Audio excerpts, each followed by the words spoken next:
Assalamualaikum warahmatullahi wabarakatuh. Nama saya Nurul Nazim Lubis dari kelas PJKR 3A. Di sini saya akan membuat tugas pada mata kuliah Pendidikan Pancasila yang berjudul Pancasila sebagai Sistem Filsafat.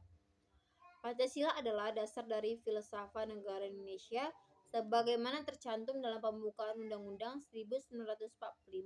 Oleh karena itu, setiap warga negara Indonesia wajib untuk mempelajari, menghayati, mendalami, dan menerapkan nilai-nilai Pancasila dalam setiap bidang kehidupan. Dalam kehidupan bangsa Indonesia, diakui bahwa nilai-nilai Pancasila adalah falsafah hidup atau pandangan yang berkembang dalam sosial budaya Indonesia. Nilai Pancasila dianggap nilai dasar dan puncak atau sari dari budaya bangsa. Oleh karena itu, nilai ini diyakini sebagai jiwa dan kepribadian bangsa. Dengan mendasarnya nilai ini dalam menjiwai dan memberikan identitas, maka pengakuan atas kedudukan Pancasila sebagai falsafah adalah wajar. Gagasan konsep Pancasila. Pancasila berasal dari kata panca yang berarti lima dan sila yang berarti dasar, sendi, asas, atau peraturan tingkah laku yang penting dan baik. Dengan demikian, Pancasila merupakan 5 dasar yang berisi pedoman atau aturan tentang tingkah laku yang penting dan baik. Pancasila dapat kita artikan sebagai 5 dasar yang dijadikan dasar negara serta pandangan hidup bangsa. Suatu bangsa tidak akan dapat berdiri dengan kokoh tanpa dasar negara yang kuat dan tidak dapat mengetahui dengan jelas kemana arah tujuan yang akan dicapai tanpa pandangan hidup. Dengan adanya dasar negara, suatu bangsa tidak akan terombang-ambing dalam menghadapi permasalahan baik yang dari dalam maupun dari luar. 2. Urgensi Pancasila sebagai sistem filsafat. Manusia memerlukan filsafat dengan beberapa alasan. Pertama, manusia telah memperoleh kekuatan baru yang besar dalam sains dan teknologi, telah mengembangkan bermacam-macam teknik untuk memperoleh ketentraman dan kenikmatan. Kedua, filsafat melalui kerjasama dengan disiplin ilmu lain memainkan peran yang sangat penting untuk membimbing manusia kepada keinginan-keinginan dan aspirasi mereka. Beberapa faedah filsafat yang perlu diketahui dan dipahami. Pertama, faedah terbesar dan dalam filsafat adalah untuk menjaga kemungkinan terjadi pemecahan-pemecahan terhadap problem kehidupan manusia. Filsafat adalah suatu bagian dari keyakinan-keyakinan yang menjadi dasar perbuatan manusia. Ide-ide filsafat membentuk pengalaman-pengalaman manusia pada waktu sekarang. Filsafat adalah kemampuan untuk memperoleh bidang-bidang kesadaran manusia agar dapat menjadi lebih hidup, lebih dapat membedakan, lebih kritis, dan lebih pandai. Mengapa diperlukan kajian Pancasila sebagai sistem filsafat? Pancasila dikatakan sebagai sistem filsafat karena Pancasila mengandung pemikiran pendiri negara yang dituangkan dalam suatu sistem yang merupakan cermin dari nilai Pancasila yang saling berhubungan dan digunakan sebagai pedoman ataupun pandangan hidup bangsa dalam berbangsa dan bernegara. 4. Sumber historis, sosiologi, dan politis Pancasila.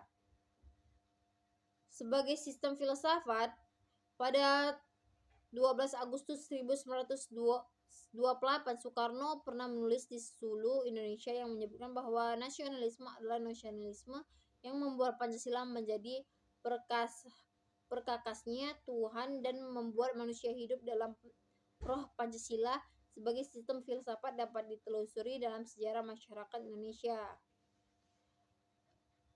2. Ketuhanan yang Maha Esa. Sejak zaman purbakala hingga pintu gerbang kemerdekaan negara Indonesia, masyarakat Nusantara telah melewati ribuan tahun pengaruh agama-agama lokal, yaitu sekitar 14 abad pengaruh Hindu dan Buddha, 7 abad pengaruh Islam, dan 4 abad pengaruh Kristen. Tuhan telah menyejarah dalam ruangan publik Nusantara. 3. Kemanusiaan yang adil dan beradab. Nilai-nilai kemanusiaan dalam bermasyarakat Indonesia dilahirkan dari perpaduan pengalaman bangsa Indonesia dalam menyejarah. 4. Persatuan Indonesia. Kebangsaan Indonesia merefleksikan suatu kesatuan dalam keragaman serta kebaruan dan kesilaman. Indonesia adalah bangsa majemuk paripurna yang menakjubkan, bangsa kemajemukan sosial, kultur, dan tutorial dapat menyetujui dalam suatu komunitas politik bangsa Indonesia. B. Sumber sosiologis. Sumber sosiologis Pancasila sebagai sistem filsafat dapat diklarifikasikan ke dalam dua kelompok. Kelompok pertama, masyarakat awam yang memahami Pancasila sebagai sistem filsafat yang sudah dikenalkan masyarakat Indonesia dalam bentuk pandangan hidup yang dapat dalam agama, adat istiadat, dan budaya berbagai suku bangsa di Indonesia. Kedua, masyarakat ilmiah akademis yang memahami Pancasila sebagai sistem filsafat dengan teori-teori yang bersifat akademis. C. Sumber politis. Pada awalnya, Pancasila merupakan konsensus politik yang kemudian berkembang menjadi sistem filsafat. Sumber politis Pancasila sebagai sistem filsafat dapat diklarifikasikan ke dalam dua kelompok. Kelompok pertama meliputi wacana politis tentang Pancasila sebagai sistem filsafat pada sidang BPUPKI, sidang PPKI, dan kuliah umum Soekarno-Hatta tahun 1958 dan 1959 tentang pembahasan sila-sila Pancasila secara filosofis.